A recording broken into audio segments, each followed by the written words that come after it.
bu ñu ñëwee nag ci aval bi mooy transformation ak commercialisation Senelec mooy togg courant bi SAR mooy fournir les produits pétroliers te ñu am fa benn défi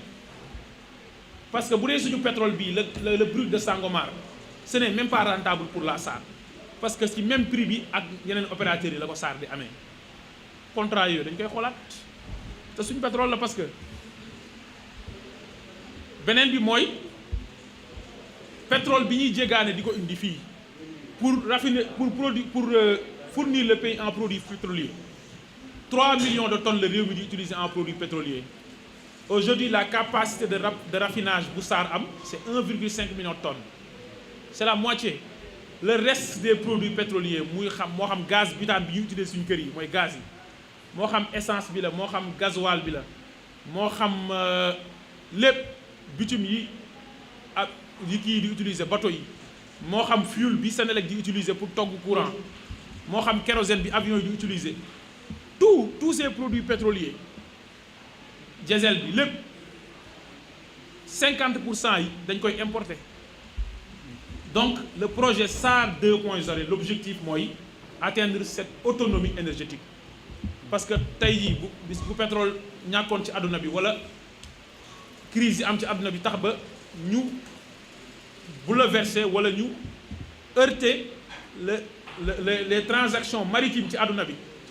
ñu ne pétrole mënul dugg ci benn dëkk attention réew mi mënut a toog 20 jours bu toogee 20 jours Sénégal kenn dootul dawal ci oto loolu est-ce que réew moom am na souveraineté énergétique moo tax le taux de souveraineté énergétique dans notre pays est de moins de 25%.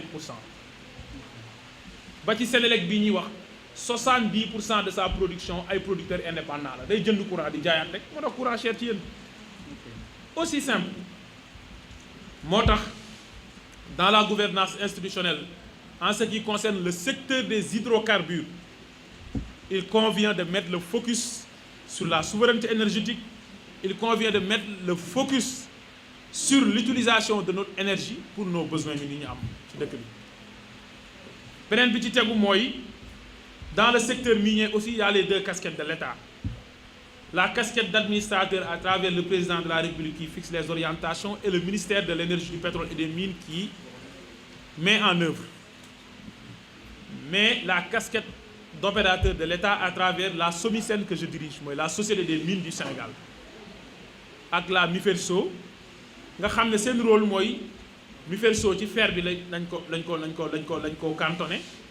ñun nag lépp loo xamante ne intérêt wu Sénégal la ci secteur minier bi dañ ko war a xool moo tax ñu teewal état bi dans les conseils d'administration de toutes les sociétés minières yi nga xam ne dafa am actionnariat war a tëral ay pexe pour état bi gagner ci ressources bi ñu ñëwee ñun ñi ñu ko dénkoon muy SOMISEN teewuñu woon ci benn conseil d'administration yow sa rôle mooy défendre état bi foo ko war a défendre ci lël yi ñuy toog pour défendre ko ci biir société yi ana nga nekkoo fa sax ku tukki ñu reer sa ginnaaw aujourd'hui ce pari a été réussi yamuñu foofu l'État a su défendre ses intérêts ba gagné na lu bëri ci ressources minières yi dinañ ci communiquer dans les prochaines semaines wala dans les prochains jours li État bi doon gagné ci dividende au titre de son actionnariat dans les sociétés minières multiplier nañ ko au moins par 4 cette année multiplier nañ ko au moins par 4 avec des données chiffrées parce qu'il fallait doter l'État d'une politique actionnariale ressources yi mënoo ko am na ku ko wax sànq Sénégal mooy 4e dëkk bi ëpp réserve mondiale ci zircon ci àdduna bi 3e dëkk laay wax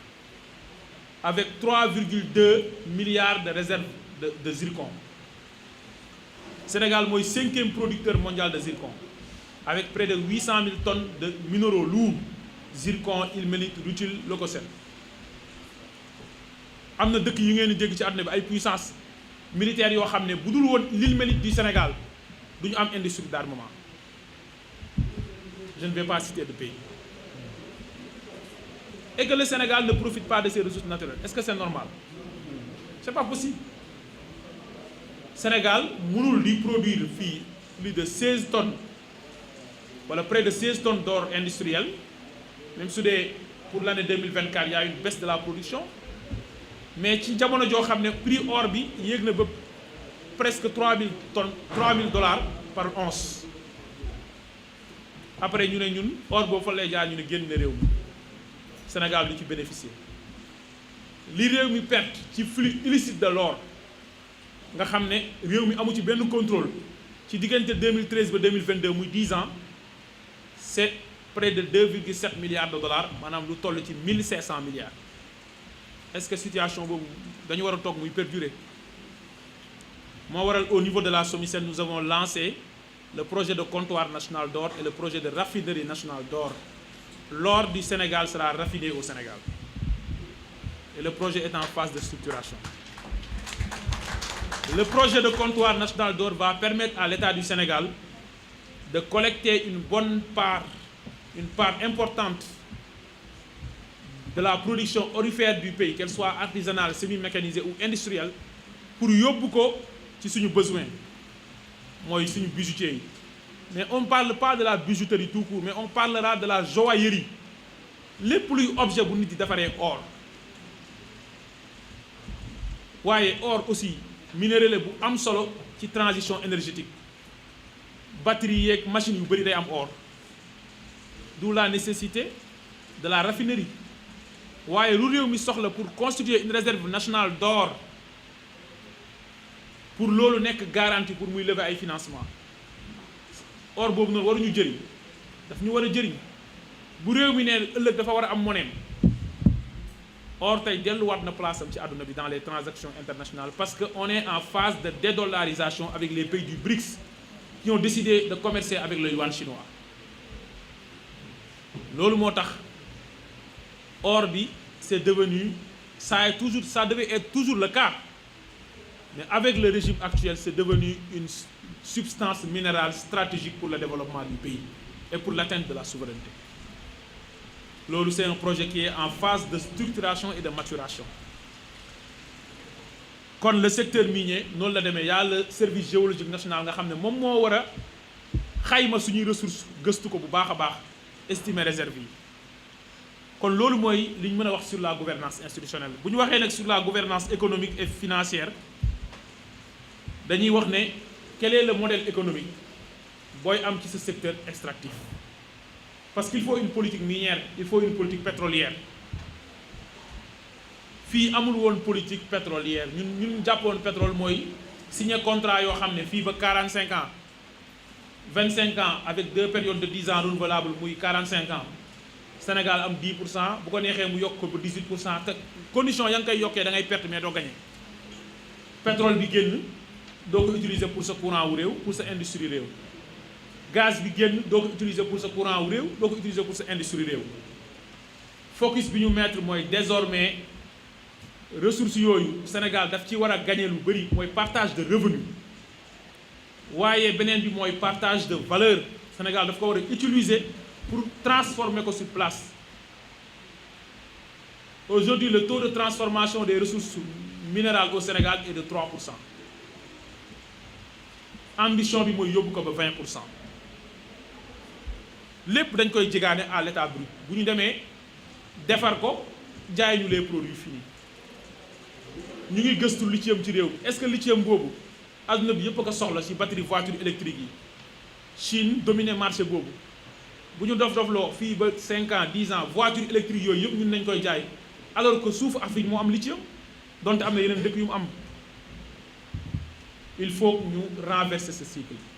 te loolu mooy le modèle d'industrialisation par substitution aux importations modèle bi ñu bëgg aussi mooy fexe ba scinder le secteur par filière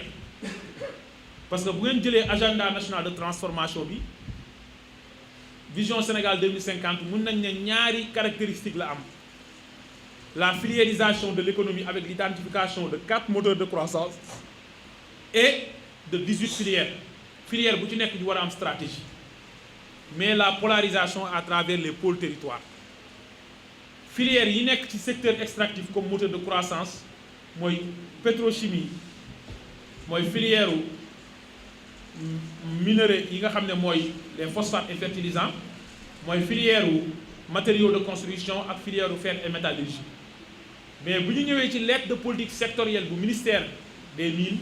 dafa am beneen filière bu ñu yokk mooy la filière des métaux précieux su ko defee phosphate bi kenn dootu ko génneeti gis ngeen bërki une semaine bii passé le ministre secrétaire d'État si Alpha Ba dem na port recevoir ay cargaison pour ñu importer engrais ci réew moo xam ne yaa ngi produit près de 2,5 millions tonnes de phosphate li nga soxla ci engrais ëppul 150 000 tonnes nga ne mënoo ko produire parce que yaay jaay les ressources à l'état brut donte am na luy jugee ICS loo xam ne ci engrais la phosphate bi dafa war a permettre ñu atteindre la souveraineté alimentaire lithium bi dafa war a tax ñu positionné wu dans le marché de la transition énergétique ci àdduna bi or bi dafa war a permettre suñu bijoutiers yi jot or réew mi am réserve am waaye ñu créer lu ñuy wax une chaîne de valeur de la filière aurifère matériaux de construction yi muy basalte bi muy calcaire bi ñuy produire ciment dafa war a permettre sénégalais yi tabax te am kër ci njëg bu yomb waaye dafa war a permettre état bi 2000 kilomètres de route yi mu bëgg a tabax fii ba 2050 1500 kilomètres de route yi mu bëgg a tabax fii ba 2050 2000 kilomètres de voies ferrées yi mu bëgg a tabax mu am maîtrise sur les intrants mooy les matériaux de construction moo tax ngeen gis le directeur général de la SICAP signé benn convention en Chine pour ñu indi benn usine boo xamante ne mooy produire ay béton préfabriqué foofu la réew mi toll moo tax ñiy wax voyage yu Chine bi am na solo amul solo président wu Chine est-ce que recevoir na premier ministre premier ministre xam ne président Chine dina ko recevoir de mais c'est pas la priorité la priorité c'est qu'il fait 5 ans def le tour de la Chine def ay gouvernance dajeeg industrie yi yóbbuwaale milieu économique sénégalais yi yóbbuwaale direction yi amul bambula 50 personnes ku ñi lay taggal say maam non yóbbu direction yi mu concerné ñu dem conclure ay convention sur des domaines précis nga doog a dem gisanteeg le président de la République Chine ak premier ministre pour wax partenariat global stratégique réew mi foofu la toll on est à l'ère du concret kon ñun suñu modèle mooy loolu may wax matériaux de construction yi loolu lay jëriñ suñu fer daf ñu war a permettre ñu am complexe sidérurgique parce que fer bi ak bauxite ñooy base u industrie amul ci àdduna bi lu dul maîtriser nga l'acier et l'aluminium mën nga ko jëlee ci bauxite bi comme ci yeneen l'acier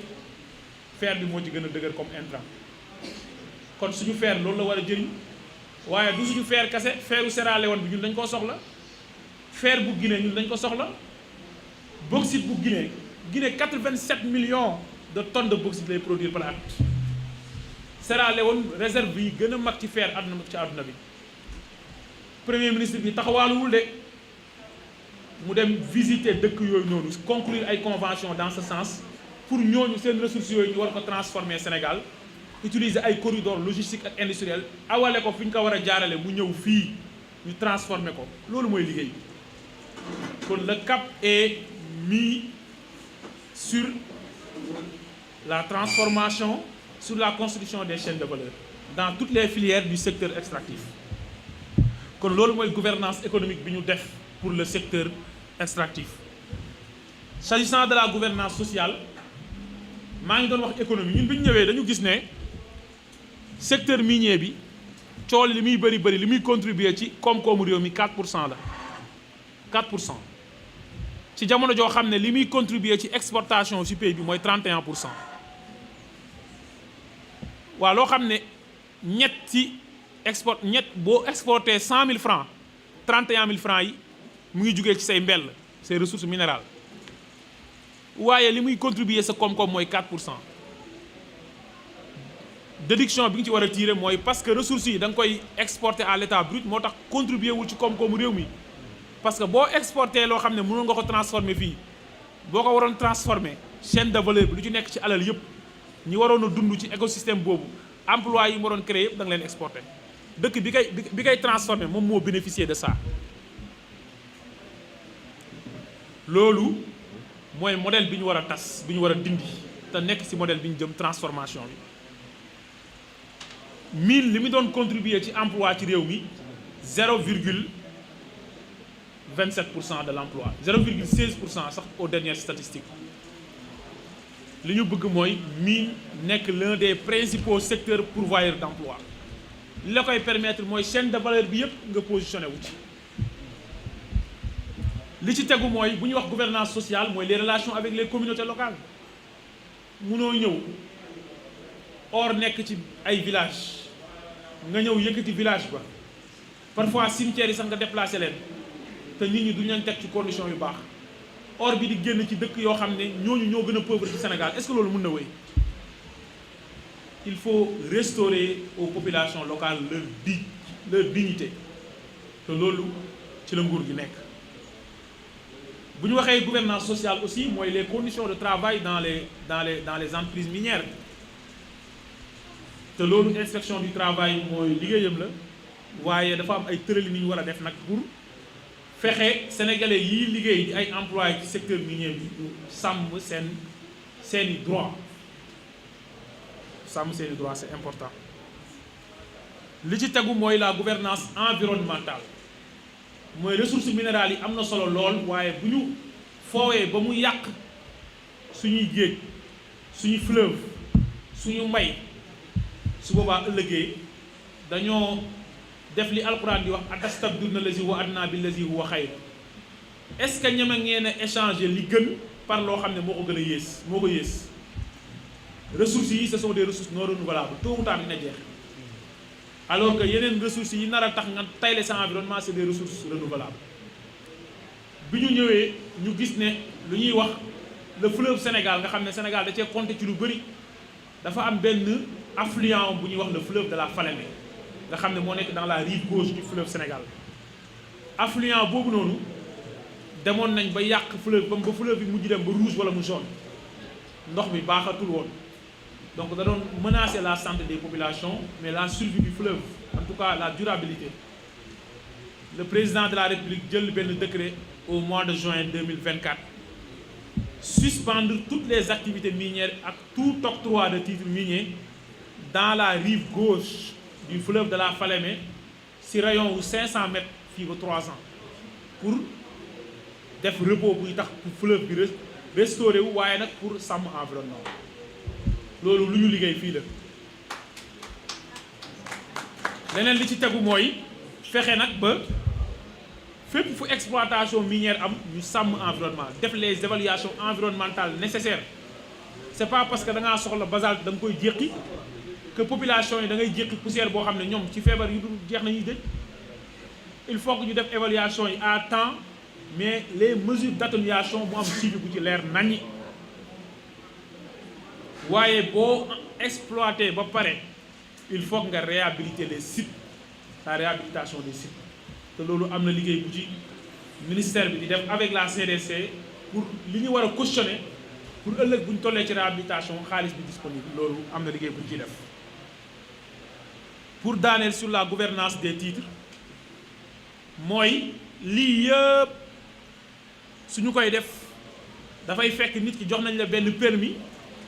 wala benn autorisation bu la tax ngay exploiter autorisation yooyu waruñ ko joxe ci Mali foro wala ci yaama neex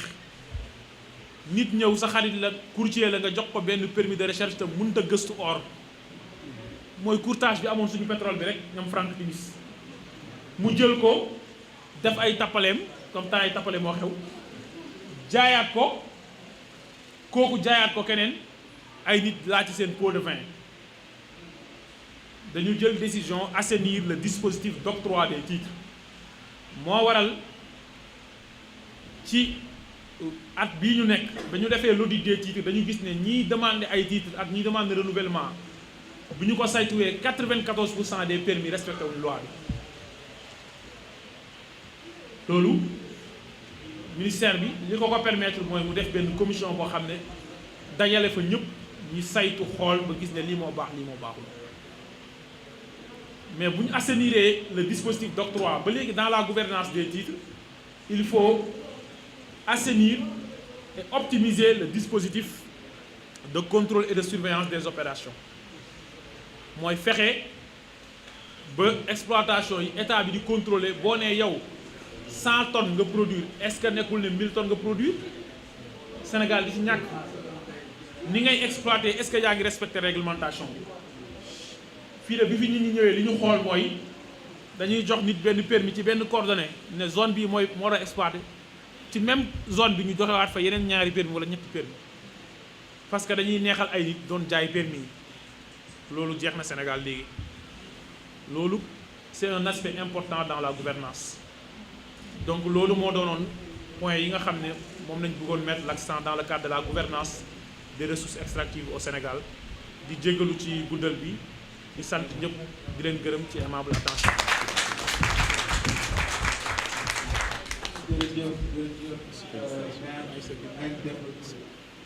Je pense que buñ doon càmbar lan mooy gouvernance ci benn secteur spécifique moom mooy le secteur minier gis nañ exemple bi mu joxe dans toute la chaîne de valeur muy gouvernance législative et réglementaire, gouvernance institutionnelle, gouvernance économique et financière, gouvernance sociale, gouvernance environnementale et gouvernance des titres. Donc j'espère que léegi yéen a ngi gën a xam de plus en plus application gouvernance du secteur bi mais balaa may jox la parole à mon collègue du collège de compétences justice pour mu challenge le tuuti mais vous avez parlé de l'emploi, la question de l'emploi. Aujourd'hui le secteur minier pourvoit environ 0,16%,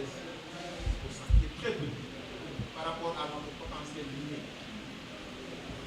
Boo xoolee dans une voiture, j'ai fait de